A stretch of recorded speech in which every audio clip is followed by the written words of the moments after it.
ಬಳಪ ಹಿಡಿದ ಭಗವಂತ ಇರುತ್ತಾನೆ ನಮ ಸುತ್ತ ಅವತಾರ ನಾನಾ ರೂಪವೋ ನಮ್ಮೆಲ್ಲ ಹಣೆ ಬರಹ ತಿದ್ದಿ ಬರೆಯಲು ಕತ್ತಲೆಯಿಂದ ಬಂತ ನಮ್ಮ ಕೈಯ ಹಿಡಿಯುತ್ತ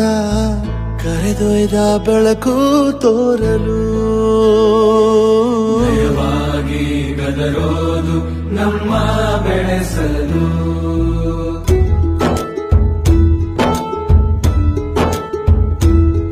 ಭಾಷೆ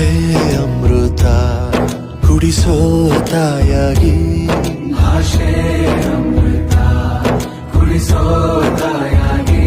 ಭವಿಷ್ಯ ಬರೆವಂತ ತಂದೆ ನೋವಾಗಿ ಬರೆವ